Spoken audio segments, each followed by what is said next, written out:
Magandang hapon, ngayon ay July 6, 2026 at narito ang update ukol sa maging lagay ng ating panahon.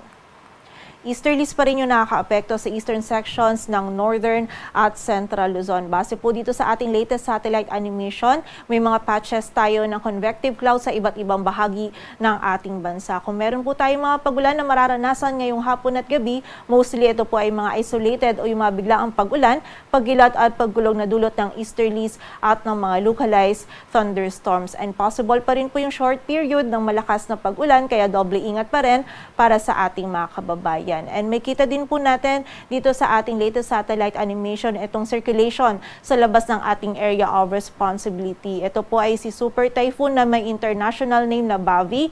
Huling namataan yung sentro nito sa line 2,120 kilometers east of southeastern Luzon. Taglay po nito yung lakas ng hangin na 205 kilometers per hour malapit sa sentro at pagbugso na umaabot sa 250 kilometers per hour. Ito'y kumikilos pa west-northwestward sa bilis na 20 kilometers per hour. And sa ngayon po ay wala pa itong epekto sa anumang bahagi ng ating bansa. Ngunit sa mga susunod na araw, most likely po yung second half ng linggong ito, ina-expect natin itong si Bagyong Bavi, maging yung habagat po yung makakaapekto sa iba't ibang bahagi po ng ating bansa. Kaya continuous monitoring tayo and patuloy na magantabay sa updates na ipapalabas ng Pag-asa. And base dito sa ating latest forecast track analysis ni Bagyong Bavi, generally ito po ay kikilos pa west-northwestward patungo dito sa may bahagi or dito sa may silangan ng Taiwan. Papasok po ito ng ating area of responsibility between Tuesday evening or Wednesday early morning at bibigyan natin ng local name na Inday. Nakita po natin hindi ito tatama sa anumang bahagi ng ating kalupaan at kikilos lamang po ito dito sa may karagatan. Ngunit possible po yung close approach dito sa area ng Batanes. Most likely po yan between Thursday and Friday. Or pwede din pong by Friday or between Friday and Saturday. And also nakikita din po natin itong area natin, itong yellow shaded circle, maging yung red shaded circle.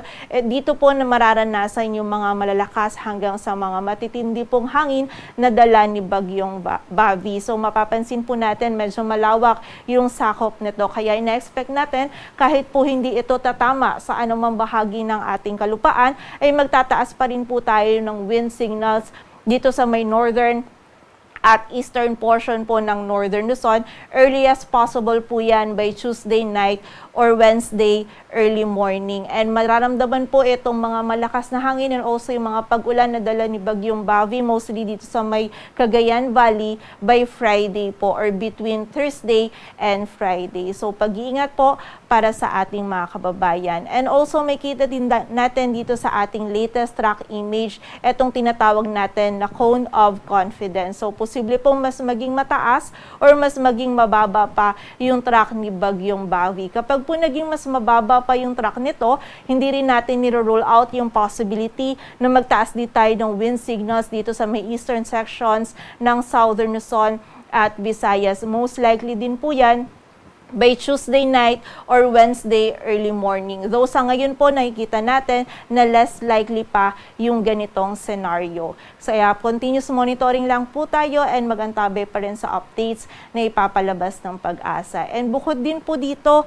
yung sea condition naman natin sa paglapit nito ni Bagyong Bavi. Ina-expect po natin by Wednesday is magtataas po tayo ng gale warning dito sa eastern sections po ng ating bansa dahil makakaranas po tayo ng mga maalon na karagatan dito po sa areas na yan. And kasabay din po ng pagkilos ni Bagyong Bavi, i-enhance din ito yung southwest monsoon o habagat. So starting po sa Wednesday, may mga pag-ulan na po tayong mararanasan. Paminsan po malakas na yung mga pag-ulan over dito sa may southwestern portion ng Mindanao. And then by Thursday naman, mas lalawak na po yung mga pag-ulan na mararanasan natin ng dulot ng enhanced na habagat. Mostly dito na po sa may western sections ng southern Luzon, Visayas at Mindanao. And by Friday naman, habang binabaybay pa rin po ni Bagyong Bavi yung karagatan, mas lalawak pa po yung areas na makakaranas po ng mga pag-ulan dala ng enhanced habagat. Possible na din po yung hanggang sa malalakas na pag-ulan dito sa may western sections ng central at southern Luzon, maging sa western sections ng Visayas at Mindanao. maging dito din po sa area ng Ilocos Region hanggang Saturday. So yung mga dala pong pag-ulan ng habagat generally hanggang sa malalakas po ng mga pag-ulan nito at posible po ito magdulot ng mga pagbaha, lalong-lalo na dito sa may western sections ng ating bansa. Kaya naman po doble ingat para sa ating mga kababayan. At kaugnay na po ng mga pag-ulan ay meron na po tayong inisyo na weather advisory from Wednesday afternoon to Thursday afternoon kung saan possible na po yung 50 to 100 millimeters of rainfall dito sa area ng Sultan Kudarat at Sarangani, dala po ito ng habagat. And sa mga susunod po na issuance natin is madadagdagan pa po yung areas na posible makaranas ng more than 50 millimeters of rainfall. At para naman sa biging lagay ng ating panahon, bukas, araw ng Tuesday, dito sa Metro Manila maging sa nalalabing bahagi po ng Luzon, patuloy pa rin na magiging bahagyang maulap hanggang sa maulap yung ating kalangitan. Mostly, yung panahon po natin ay tulad pa rin ng naranasan natin ngayon. Kung may mga pag-ulan tayong mararanasan, mga isolated o mga biglaang pag-ulan, pagkilat at pagkulog pa rin po dulot ng easterlies at ng mga localized thunderstorms. Agwat po ng temperatura dito sa Metro Manila ay mula 25 to 33 degrees Celsius. Dito naman sa bahagi ng Visayas at Mindanao maging sa area din ng Palawan, patuloy pa rin ang magiging bahagyang maulap hanggang sa maulap po yung ating kalangitan. Possible pa rin yung mga isolated ang mga pag-ulan, pagkilat at paggulog. And pagsapit po ng gabi, ina-expect natin magiging cloudy na din over dito sa ilang bahagi ng Barm, Sorsogon at Zamboanga Peninsula. And mas magiging mataas na rin po yung chance ng mga pag-ulan, pagkilat at paggulog, dala naman ito ng habagat. Agwat po ng temperatura dito sa Cebu ay mula 25 to 32 degrees Celsius at sa Davao naman ay 25 to 33 degrees Celsius.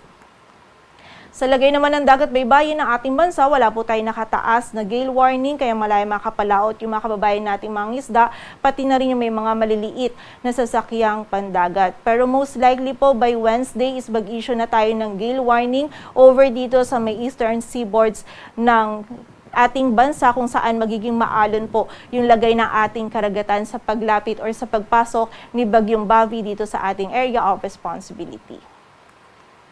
Para naman sa 3-day outlook ng mga key cities ng ating bansa in the next 3 days from Wednesday to Friday, si Bagyong Bobby po and also yung habagat yung ina-expect natin na dominant weather system na makaka-apekto dito sa ating bansa. By Wednesday, dito po sa malaking area ng Luzon, kasama na dyan sa Metro Manila, Baguio City at Legazpi City, medyo maganda pa po yung panahon natin kung may mga pag-ulan tayong mararanasan, mga isolated po na mga pag-ulan, dala pa rin ito ng mga localized thunderstorms. Ngunit pagdating po ng Thursday and Friday dito sa Metro Manila at Legazpi City, mataas na po yung possibility ng mga pag-ulan natin. Possible po hanggang sa mga malalakas yung ating mararanasan, lalong-lalo na sa araw ng Biyernes, kaya po doble ingat para sa ating mga kababayan. And ito po mga pag-ulan nito ay dala pa rin ng habagat. While for the area naman ng Baguio City, by Thursday, may mga isolated na mga pag-ulan tayo and by Friday, possible na din po or mataas na din yung chance ng mga pag-ulan natin hanggang sa mga malalakas din po ng mga pag-ulan,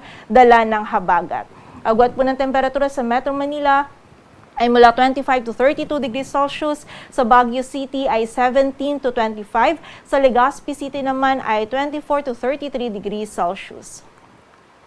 Dito naman sa bahagi ng Metro Cebu ay magiging bahagyang maulap hanggang sa maulap pa rin po yung ating kalangitan by Wednesday. Ngunit expect po natin by Thursday and Friday, maulan na din po yung panahon na ating mararanasan. While for the area of Iloilo City, from Wednesday to Friday is maulan na din po yung panahon na ating mararanasan. Possible po dyan hanggang sa malalakas yung mga pag-ulan na ito and pag-iingat po sa mga kababayan natin na prone sa flash floods at landslides. Also, sa area din ng Tacloban City, by Wednesday or Thursday, kung may mga pag-ulan po tayo, mostly mga isolated ng mga pag-ulan, but by Friday po, ina-expect natin may mga scattered na mga pag-ulan na din po tayo, dala pa rin ito ng habagat. Dito naman po sa bahagi ng Metro Davao at Cagayan de Oro City, from Wednesday to Friday, patuloy po tayo magiging bahagyang maulap hanggang sa maulap yung ating kalangitan. Kung may mga pag-ulan po tayong mararanasan, mostly ito yung mga biglaang pag-ulan po dala ng localized thunderstorms. And sa area naman po ng Zamboanga City, from Wednesday to Friday, tuloy-tuloy po yung mga pag-ulan na ating mararanasan. Paminsan, malalakas po yung mga pag-ulan na ito, kaya again, doble ingat po para sa ating mga kababayan. Agwat ng temperatura sa Metro Davao ay mula 25 to 33 degrees Celsius, sa Cagayan de Oro City ay 24 to 32 at sa Zamboanga City naman ay 24 to 32 degrees Celsius. Dito sa Metro Manila, ang sunset natin ay mamayang 6:30 p.m. at ang sunrise naman ay bukas ng 5:32 a.m. Patuloy po tayo magantabay sa updates na ipapalabas ng Pag-asa. Para sa mas kumpletong impormasyon, bisitahin ang aming website pag-asa.dost.gov.ph. At para naman po sa pinapalabas ng ating mga regional offices na heavy rainfall warnings or yung mga thunderstorm and rainfall advisories, bisitahin ang aming website panahon.gov.ph. At yan po muna ang latest dito sa Weather Forecasting Center ng Pag-asa. Grace Castañeda Carpio, magandang hapon po sa ating lahat.